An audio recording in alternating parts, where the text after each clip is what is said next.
Menyatakan bahwa ada pihak yang sengaja mendorong agar aksi murni ini berubah menjadi sebuah tindakan yang melawan hukum begitu. Kita bahas bersama dengan Mas Jayadi Hanan, Direktur Eksekutif LC yang telah bergabung bersama kami di Breaking News Kompas TV. Bang Jayadi. Oh ya, Sir. Bang Jayadi, apa yang Anda baca dari pernyataan Presiden Prabowo yang menyatakan bahwa ada pihak yang sengaja mendorong untuk unjuk rasa yang murni penyampaian aspirasi ini ke tindakan yang diduga melawan hukum, terorisme, bahkan makar? Ya, memang kalau dalam suasana seperti sekarang ini, cenderung arti chaos ya, kekacauan, pasti banyak pihak lain yang bermain juga. Jadi, tugas pemerintah yang paling utama adalah untuk memastikan agar itu tidak terjadi, karena kalau chaos itu terjadi, seperti penjarahan dan sebagainya, terhadap pembebasan melawan hukum, justru rakyat sendiri yang rugi kan, seperti disampaikan oleh Pak Prabowo itu. Jadi tugas pemerintah untuk memastikannya itu salah satu tindak lanjut yang harus dilakukan oleh pemerintah. Selain seperti yang sampaikan oleh Presiden tadi, bahwa tuntutan masyarakat yang menginginkan agar pemerintah itu memperhatikan lebih konkret gitu, apa yang menjadi tuntutan-tuntutan yang disuarakan oleh masyarakat selama beberapa hari ini itu dipenuhi gitu. Jadi apa yang penting itu tindak lanjut setelah ini. Kalau ada pihak yang menurut pemerintah melakukan kekacauan dan merugikan rakyat, itu harus ditindaklanjuti oleh pemerintah tanpa mengesampingkan fakta bahwa kejadian beberapa hari ini itu menunjukkan betapa pemerintah dan DPR, lembaga-lembaga politik itu mengalami kesenjangan di dalam melihat apa yang diinginkan oleh masyarakat.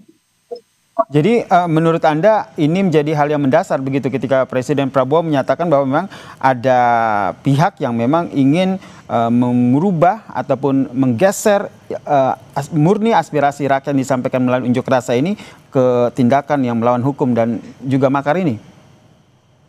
Ya, itu kan ekses. Jadi yang paling penting pemerintah memastikan bahwa tuntutan-tuntutan masyarakat itu dipenuhi dulu. Itu yang paling penting. Apa tuntutan masyarakat? Secara konkret kan beberapa sudah disampaikan oleh Presiden tadi ya. Misalnya tuntutan masyarakat itu tunjangan para pejabat termasuk DPR itu dikurangi atau yang beberapa diperhatikan masyarakat diperhatikan. Yang kedua, ada beberapa tindakan-tindakan atau kegiatan-kegiatan masyarakat ini ditanggal.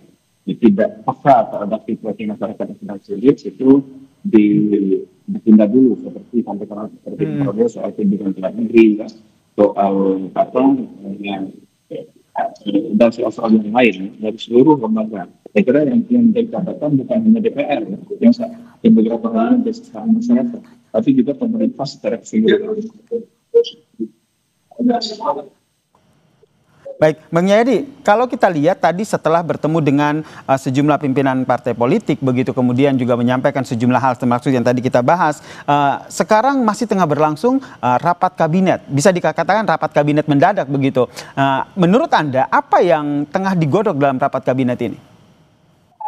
Yang pertama, saya kira sudah benar ya sekuensnya. Pertama, Presiden bersama semua elit politik, pimpinan elit politik ya dalam 8 partai politik dan pimpinan semua lembaga politik negara tadi ya yang hadir, MPR, DPR, BPD ya, Presiden sendiri itu menunjukkan kepada masyarakat bahwa mereka bersatu dan mereka sudah sepakat untuk mengakui bahwa memang ada problem yang seperti suara oleh masyarakat dan itu mereka ingin mau melakukan tindak lanjut gitu.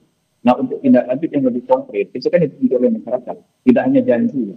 Kalau yang tadi kan masih janji. Bagaimana sudah janji itu tidak hanya bersifat janji, lebih bersifat konkret, maka itu yang ditindaklanjuti oleh para penyelenggara negara yang berada di lapangan dan melaksanakan sehari-hari, yaitu para anggota kabinet. Karena itu rapat kabinet yang sedang berlangsung itu harus menunjukkan bukan hanya tindak lanjut dari apa yang dijanjikan oleh Presiden Prabowo dan Koalisi tadi, tapi juga langkah-langkah ke depan supaya tuntutan masyarakat itu berkurang, tidak lagi seperti sekarang. Berarti menurut Anda yang dibahas saat ini adalah jangan hanya seputar penyampaian saja begitu ya. Tadi seperti ingin menghapus tunjangan, bagaimana menjaga kondusivitas Indonesia, tapi harus ada langkah-langkah konkret begitu ya. Ini yang tengah dibahas di rapat kabinet yang digelar Presiden Prabowo ini ya, Bang Jayadi. Nah, kita akan berbincang lagi nanti Bang Jayadi, tapi saya ingin informasikan dulu terkait dengan apa yang tadi disampaikan oleh Presiden Prabowo Subianto dalam konferensi persnya yang menyatakan bahwa menghormati aspirasi rakyat dan meminta masyarakat ini memberikan pendapat tanpa bersifat anarkis. Ia memerintahkan kepada TNI, Polri untuk menjaga fasilitas umum serta menindak para pelanggar.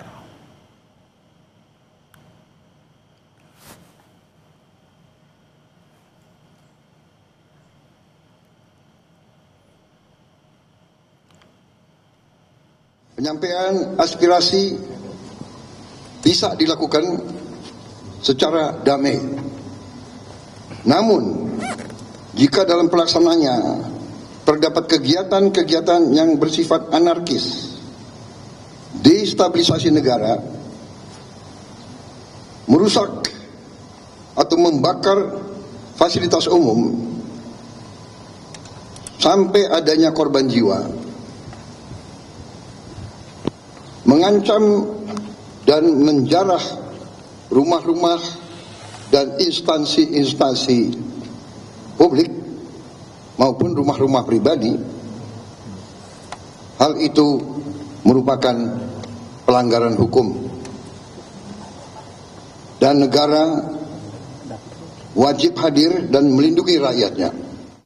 Kepada pihak kepolisian dan TNI, saya perintahkan untuk mengambil tindakan yang setegas-tegasnya terhadap segala macam bentuk pengerusakan fasilitas umum, penjarahan terhadap rumah individu ataupun tempat-tempat umum atau sentra-sentra ekonomi.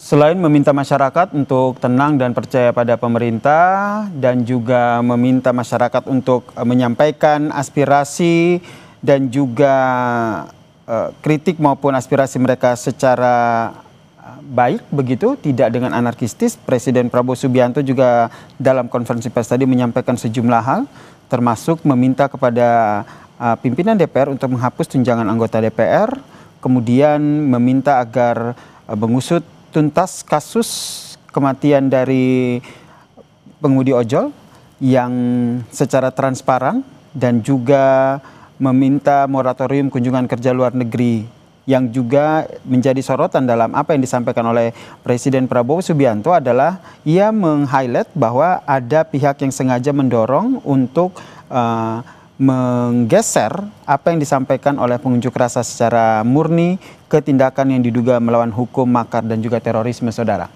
Dan saudara, visual yang Anda saksikan saat ini adalah kondisi terkini di beberapa titik pasca rentetan unjuk rasa yang terjadi di beberapa titik di Jakarta, saudara. Dan ini adalah lokasinya di depan gedung DPR MPR RI Jakarta. Tadi seperti yang disampaikan bahwa dari Kodam Jaya telah melakukan patroli ke sejumlah titik untuk memastikan Jakarta kondusif. Karena kalau kita lihat rentetan unjuk rasa yang terjadi beberapa hari terakhir membuat Jakarta tidak kondusif, kemudian hari ini sudah berangsur kondusif begitu, saudara, sehingga ada patroli yang dilakukan oleh Kodam Jaya untuk memastikan bahwa Jakarta tetap kondusif malam ini, saudara. Saya sapa jurnalis Kompas TV, ada Eril yang berada di gedung DPR RI untuk melaporkan situasi terkini dari sana. Eril. Ya, Yasir. Bisa diceritakan lebih jelas lagi apa yang terjadi di sana? Ya, Yasir. Saat ini di depan gedung DPR RI, Yasir, tepatnya rombongan dari patroli di mana saat ini dilaksanakan, yaitu salah satu pemeriksaan dari Polda Metro Jaya yang dimana memang sudah dilakukan pelepasan sejak sore tadi di Monas, dan saat ini merupakan gambaran dari rombongan patroli yang dimana nantinya diperkirakan akan ada Kapolda untuk melakukan tinjauan langsung ke DPR RI. Dan selain itu juga dikatakan sebelumnya informasi yang kami terima, patroli ini setidaknya menurunkan yaitu sebanyak 324 personil ya. Dan selain itu juga dibagi menjadi 3 kelompok yang diarahkan patroli ini kepada seluruh wilayah hukum Polda Metro Jaya. Di antara lain adalah Jakarta Utara, lalu Selatan, kemudian juga Barat, Pusat, dan kemudian juga Depok ya. Tentu saja patroli ini sebelumnya dikatakan untuk memberikan kenyamanan dan keamanan dari masyarakat khususnya di wilayah hukum Polda Metro Jaya ini ya, Dan selain itu juga tidak hanya dari Polda Metro Jaya, namun juga diberikan kepada Polres ataupun Polsek sekitar untuk melakukan pengamanan, yang dimana dalam hal ini juga diimbau untuk pada masyarakat juga untuk saling jaga ya, terkait dengan hal-hal yang baru terjadi pada akhir-akhir ini ya, Polri dan TNI gelar patroli memastikan Jakarta kondusif. Kalau pemantauan Anda di DPR, apakah masih ada massa begitu yang bertahan di sana? Hingga melihat dari pandangan mata di depan gedung DPR RI, untuk massa sudah tidak ada ya, dan sudah terlihat untuk di area Jalan Gatot Subroto ya, walaupun memang di depan DPR RI ini masih dilakukan penutupan, tetapi situasi sudah kondusif ya, yang dimana memang dari polisi stakeholder lain seperti TNI dan Pemprov DKI juga ditugaskan untuk melakukan penjagaan dan patroli. Tentu saja hal ini juga bisa untuk menambahkan keamanan ataupun kenyamanan bagi masyarakat sekitar, terutama saat melakukan aktivitas kegiatan ya, Dan selain itu juga ini dibagi menjadi 3 kelompok ya, yang dimana kelompok-kelompok tersebut juga nantinya akan berpatroli dari wilayah hukum Polda Metro Jaya. Dan selain itu juga memang dikatakan dari Polda Metro Jaya bahwa setiap pasukan ataupun personil akan melakukan kegiatan mereka sesuai dengan SOP yang ada. Ya, Baik, ini TNI dan Polri gelar patroli pastikan Jakarta kondusif, dan ini tentu saja tidak menjadi tugas TNI Polri juga ya, tapi tugas kita bersama nih pemirsa untuk tetap menjaga Jakarta agar kembali kondusif. Eril, apakah hanya ada di DPR atau ada titik-titik lain yang juga menjadi pusat ataupun konsentrasi dari TNI Polri untuk berjaga untuk mengantisipasi adanya unjuk rasa susulan begitu? Ya, dan saudara, memang informasi yang kami terima sebelumnya bahwa skala patroli ini dilakukan yaitu dibagi menjadi 3 kelompok ya, Yang pertama adalah wilayah kelompok, yaitu yang bergerak nantinya dari wilayah hukum Jakarta Utara, kemudian ke Jakarta Timur dan Jakarta Pusat. Kemudian untuk kelompok yang kedua ya, yaitu adalah Jakarta Barat dan Jakarta Pusat serta Jakarta Selatan.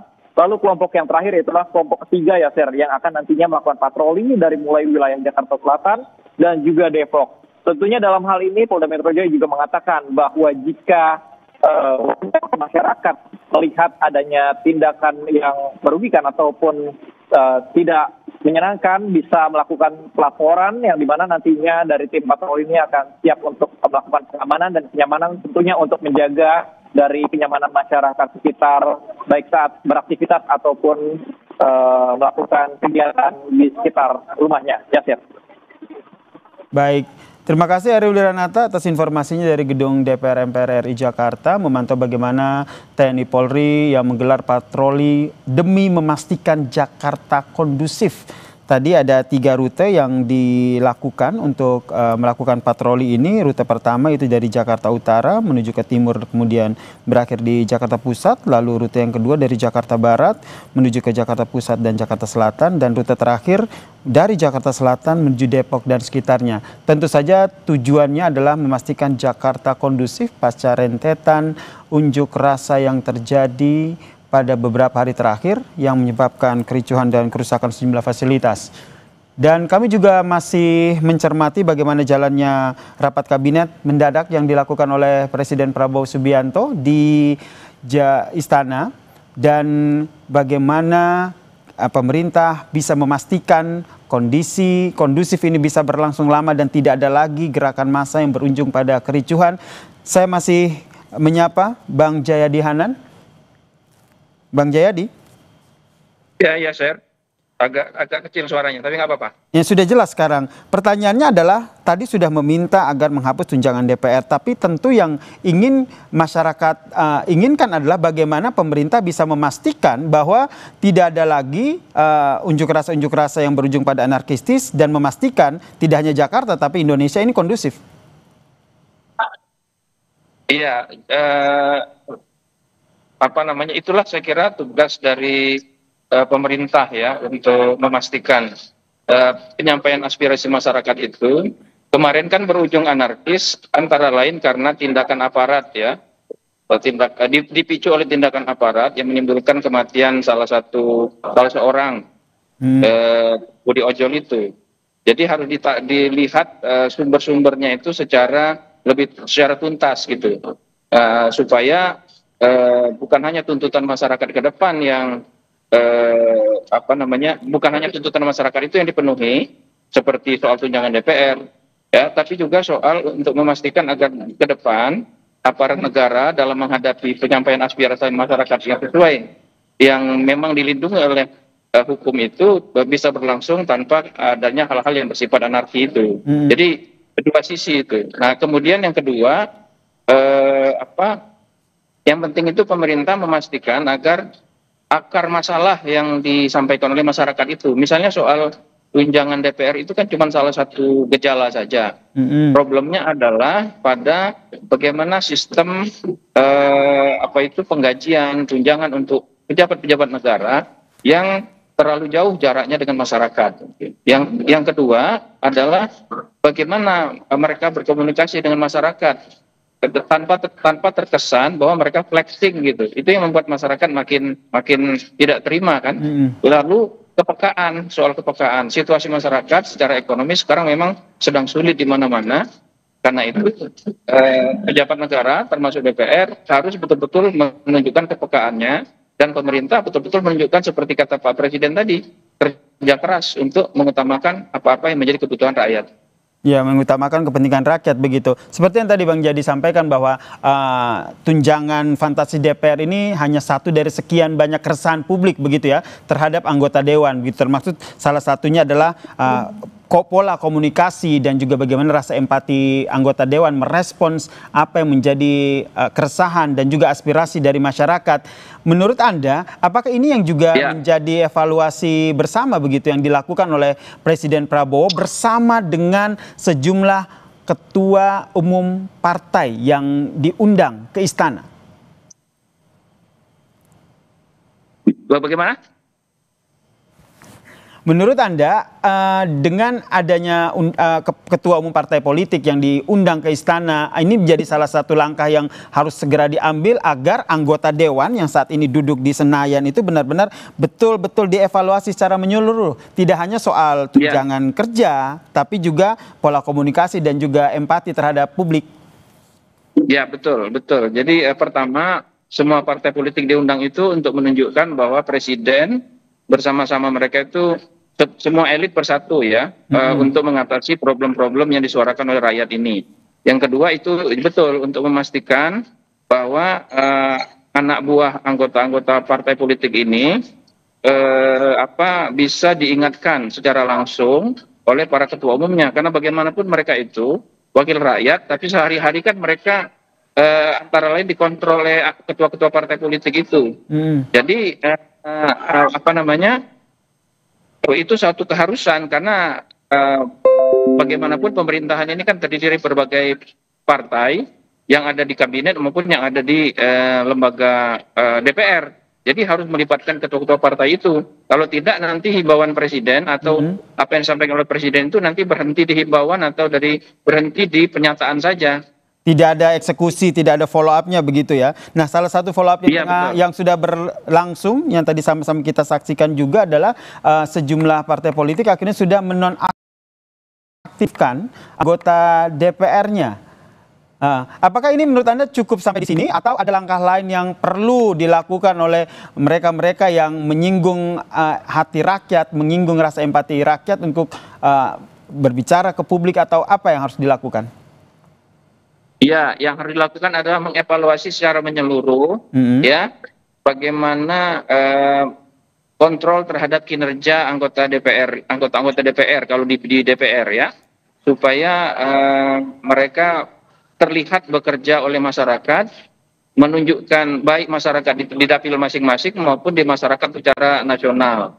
Yang kedua, saya kira partai-partai politik harus mengevaluasi secara menyeluruh bagaimana pola mereka berkomunikasi dengan masyarakat. Ya, anggota-anggota DPR itu harus betul-betul paham bahwa berkomunikasi dengan masyarakat itu tidak mudah. Harus ada evaluasi yang menyeluruh soal itu. Nah, evaluasi yang menyeluruh ini menurut Anda apa yang dilakukan oleh partai politik begitu? Karena kan kalau dicopot anggota dari keanggotaan DPR benar-benar hanya dinonaktifkan saja begitu, tapi status anggota dewannya masih melekat atau betul-betul dicopot gitu. Sudah tidak lagi menjadi anggota dewan, harus mengikuti proses PAW. Iya, memang partai-partai itu kan tidak bisa serta-merta mencopot anggota dewan kan, karena ada prosedur yang harus dilakukan. Dan belum tentu nanti penggantinya sama kan, penggantinya lebih baik gitu. Jadi ke depan yang harus diperbaiki adalah sistem rekrutmen yang harus diperbaiki ke depan, seperti yang sudah sering kita dengar selama ini. Jadi menurut Anda PAW ini terlalu jauh begitu yang akan diambil oleh masing-masing partai politik ini ya? Iya, pertanyaannya apakah itu akan menyelesaikan masalah atau tidak itu ya? Karena tetapi saya kira sebagai bentuk hukuman terhadap karena mereka menjadi picu dari problem beberapa hari ini kerusuhan ya, situasi tidak kondusif selama beberapa hari ini, saya kira memang harus ada hukuman yang sifatnya membuat jera gitu. Oke, hukuman yang membuat jera para anggota dewan yang akhirnya meresahkan hati rakyat sehingga berdampak pada unjuk rasa yang begitu masif yang berujung pada anarkistis. Ini yang masih akan kita bahas ya, Bang Yadi. Tetaplah bersama kami di Breaking News Kompas TV.